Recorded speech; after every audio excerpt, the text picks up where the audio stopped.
वो कहते हैं ना, अगर किसी चीज़ को शिद्दत से चाहो तो पूरी कायनात तुम्हें उससे मिलाने में लग जाती है। तो ऐसी ही कुछ कहानी है अंजलि और वीर की। आज 4 साल बाद फिर वही आवाज़ सुनाई दी, हवा में फिर वही खुशबू थी, लेकिन सब कुछ बदल चुका था। उससे देख के ऐसा लगा मानो जिंदगी मुझसे बोल रही है, तू अभी जिंदा है, तू अब भी ख्वाब देख सकता है, तू अकेला नहीं है अब। लेकिन फिर भी मन में कहीं डर था कि कहीं ये सपना तो नहीं है जो शंख खुलते ही टूट जाएगा। मन में हजार सवाल चल रहे थे कि तभी वो सामने आकर बोली, हाय कैसे हो। मैं तो बस उसे देखता ही रह गया था। फिर वो बोली, हेलो कैसे हो, कुछ बोलो। मैं हड़बड़ाहट में बोला, मैं ठीक ही हूँ, तुम कैसी हो। वो बोली, ठीक हूँ, तुम इस कंपनी में जॉब करते हो। मैंने कहा हाँ। उसके चेहरे पर हल्की सी मुस्कुराहट थी और बोली, मैं आज ही ज्वाइन हुई हूँ, यह आज मेरा पहला दिन है जॉब का। ये सुनकर मानो मेरे अंदर कहीं खुशी की लहर चल पड़ी, लेकिन मैं उससे वो खुशी बांट नहीं सकता था। मैं आज 4 साल बाद उससे मिला था।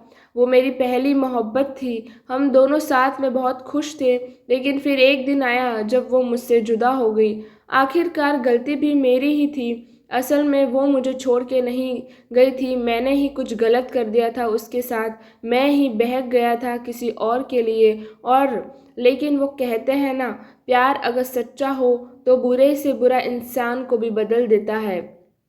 ऐसा ही कुछ मेरे साथ हुआ। मैं अंजलि को भूल के भी नहीं भुला पाया था। और फिर आज 4 साल बाद वो मेरे सामने है। क्या बोलूँ उससे, मैं किस मुंह से बात करूँ, कुछ नहीं समझ आ रहा था मुझे। वो मेरे ही ऑफिस में अभी नई नई ज्वाइन हुई है और मैं उसका सीनियर हूँ। हम रोज ऑफिस आते हैं, काम करते हैं और घर जाते हैं। 1 महीना हो गया था हुए, लेकिन अंजलि ने मुझसे एक बार भी बीती हुई जिंदगी के बारे में कभी नहीं पूछा था। और वो कभी नहीं पूछे मैं अब उसी के साथ हूँ या ब्रेकअप हो गया है मेरा। एक दिन जब शाम ऑफिस से निकलने का टाइम हुआ तो बहुत बारिश हो रही थी और मेरे पास छाता नहीं था। मैं बस स्टैंड तक भी जा सकूं ऑफिस में वेट कर रहा था बारिश रुकने के लिए। तभी अंजलि ऑफिस से निकल रही थी और मुझे बैठा देख पूछे, तुम्हें घर नहीं जाना। तो मैंने कहा घर तो जाना है, लेकिन आज छाता नहीं लाया और बाहर बहुत बारिश हो रही है, इसलिए वेट कर रहा हूँ रुकने के लिए। तो वो बोली, ठीक है फिर थोड़ा रुक के बोली, मेरे पास छाता है, चाहो तो मैं तुम्हें बस स्टैंड तक छोड़ सकती हूँ। मैंने बिना कोई सोच विचार के जा कह दिया और जल्दी से सब सामान रख के उसके साथ ऑफिस से निकला। बारिश इतनी तेज थी कि हम दोनों भीग गए थे बस स्टैंड आते आते, और बारिश की वजह से बस भी काफ़ी लेट थी। हम दोनों के बीच शांति थी, ना मैं कुछ बात कर पा रहा था और ना कुछ वो बोल रही थी। फिर मैंने हिम्मत जुटा के पूछा कि क्या तुम्हारी शादी हो गई। वो हंस पड़ी और बोली, नहीं। ये सुनकर मेरे दिल को जो खुशी हुई है उसे बता भी नहीं सकता था। फिर कुछ देर बाद वो मुझसे पूछी, तुम्हारी हो गई। मैंने कहा नहीं। फिर थोड़ा रुक कर मुस्कुराते पूछी, प्रीति का क्या हुआ। मैं थोड़ा शांत हो गया और बोला, हम साथ नहीं हैं। वो कुछ नहीं बोली, बस चुपचाप खड़ी थी। फिर मैंने बहुत हिम्मत जुटा के कहा कि अंजलि मुझे माफ़ कर देना, मैंने तुम्हारे साथ बहुत गलत किया था। वो चुप ही थी, कुछ नहीं बोली। मैं भी चुप खड़ा था। फिर थोड़ी ही देर में बस आ गई और हम दोनों बस में गए। अगले दिन जब मैं ऑफिस में अंजलि को देखा तो मुझे उससे पूछना था, क्या सोचा उसने, मुझे माफ़ किया कि नहीं, कैसे बात करूं उससे। यही सब सोच रहा था कि वो मेरे कैबिन में मुझे एक फ़ाइल देने आए। मैंने बिना कुछ सोचे और उसे बोल दिया कि ऑफिस के बाद साथ में चलना, मुझे कुछ बात करनी है। वो बोली, क्या, हम अभी भी इधर बात कर सकते हैं। मैंने कहा नहीं, ऑफिस के बाद मिलना। वो बोली, ठीक है, और चली गई। मैं बस इंतज़ार कर रहा था कि कब 6 बजेंगे कि मैं उससे बात कर पाऊँगा। टाइम जैसे थम ही गया था। 6 बज गया। सब एक एक करके निकल रहे थे ऑफिस से। फिर आखिर में मैं निकला और साथ में अंजलि भी थी। वो रुकी थी मेरे लिए। आज फिर हम साथ चल के गए बस स्टैंड और रास्ते में मैंने उससे पूछा कि कल का जवाब नहीं दिया तुमने। वो शांत ही थी कुछ देर, फिर बोली, किस बात का जवाब, क्या जवाब दूँ मैं तुमको कि छोड़ के, और अब मुझे फिर से वो सब कुछ नहीं चाहिए जो कोई माफ़ी सवाल जवाब की बात ही नहीं बनती है।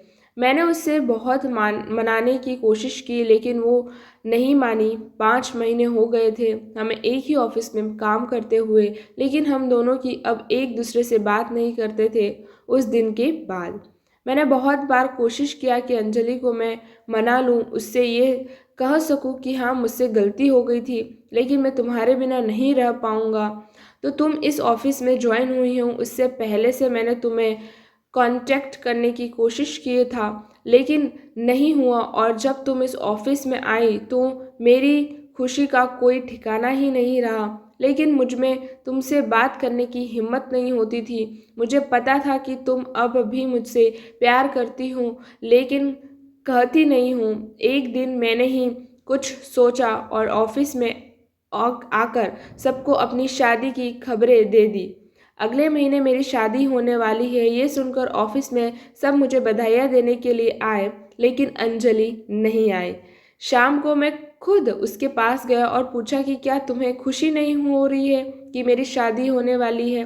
वो बोली, क्यों नहीं, मैं बहुत खुश हूँ कि तुम शादी करने जा रहे हो, एक नई जिंदगी शुरुआत लेने जा रहे हो। फिर मैंने पूछा कि तुम मुझे बधाई देने के लिए नहीं आई जब सब लोग आए थे ऑफिस के। तो बोली, मुझे बहुत काम था, मैं बिजी थी। मैंने कहा ठीक है, और मैं वहाँ से चला गया। 2 दिन बाद रात को अंजलि का मैसेज आया कि क्या तुम सच में शादी कर रहे हो अगले महीने।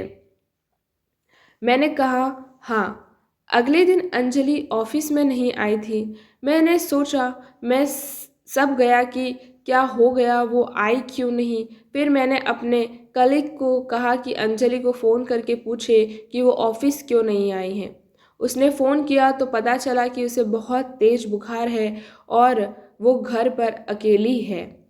मैं तभी ऑफिस से निकल गया उसके घर जाने के लिए। रास्ते में फ़ोन करके उसके घर का पता पूछा और जितनी जल्दी हो सके वहाँ पहुँचा।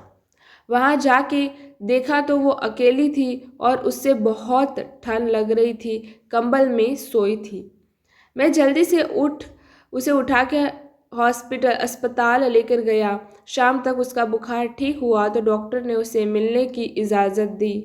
मैं उसके पास बैठा था, वो सो रही थी। मैंने उसका हाथ अपने हाथ में लिया, फिर धीरे से उसकी आंखें खुली। वो मुझे ही बस देखे जा रही थी। मैंने धीरे से बोला कि कहीं नहीं है मेरी शादी अगले महीने, न ही कर रहा हूँ। ये सुनते ही वो रोने लगी। मेरे भी आंखें में आंसू आ गए। मैंने उसे गले लगा लिया और हम दोनों एक दूसरे को बहुत रोए। फिर हम वहाँ से घर गए और हमेशा एक दूसरे के साथ रहने का प्रॉमिस किया। धन्यवाद दोस्तों, आज की कहानी यहीं ख़त्म होती है, और अगर आपको ये कहानी पसंद आती है तो प्लीज़ एक लाइक, शेयर, सब्सक्राइब ज़रूर करिएगा। धन्यवाद।